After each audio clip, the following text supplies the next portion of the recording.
Distracted fathers, vulnerable families. Guess what? One day, God will ask men about their families. And distractions is not going to be an excuse. Let's be honest, gentlemen. Families aren't falling apart just because fathers left the home. A lot of families are struggling because Fathers are present,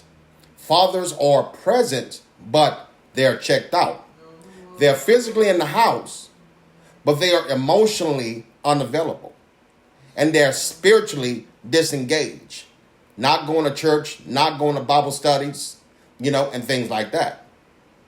They're letting the wives lead everything spiritually.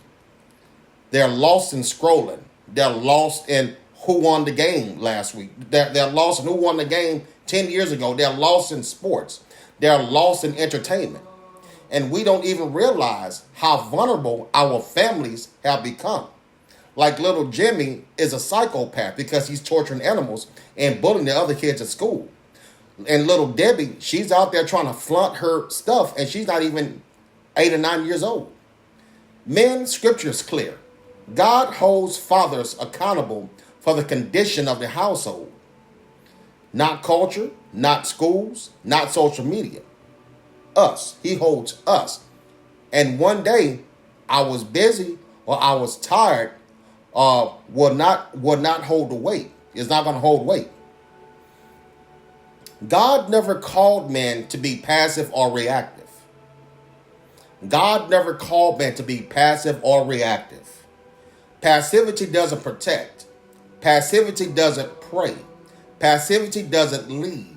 Passivity opens the door, and the enemy doesn't hesitate to walk in to come and steal, kill, and to destroy your family. God called men to be kings and priests in their homes. Kings lead, protect, and take responsibility. Priests pray, intercede, and cover their families spiritually. But here's a problem.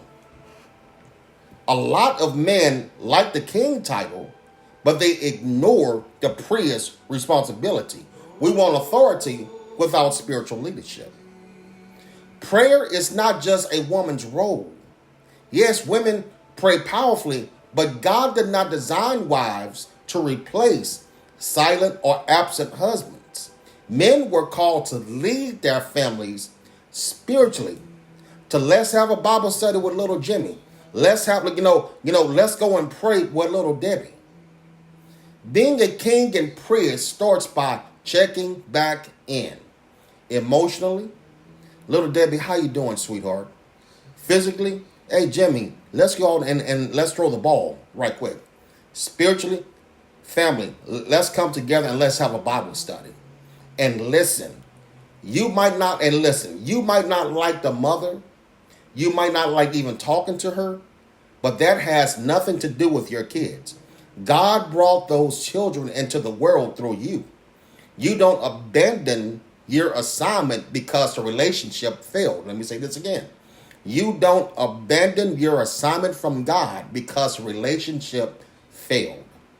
If we want healed families, some things have to go. The friends who cater to lustful lifestyle has to go. Porn has to go. Music that glorifies lust has to go. Let's see, anything that numbs you instead of sharpening you has to go. Distracted men cannot guard a household. Amen. The work wives have to go. The gym wives have to go. You only have one wife and she is at home. The Bible talks about watchmen on the wall. Watchmen, what do? They stay alert. Watchmen see danger early and they pray and seek God.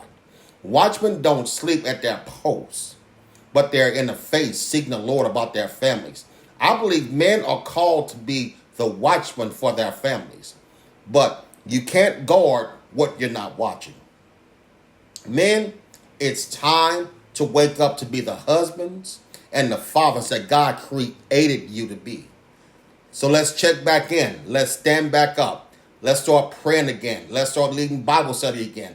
Let's start leading prayer again. Let's start leading again. Let's be the king. Let's be the priest. Let's be the watchman. Okay? Because if the Father changes, the house is going to change. Amen.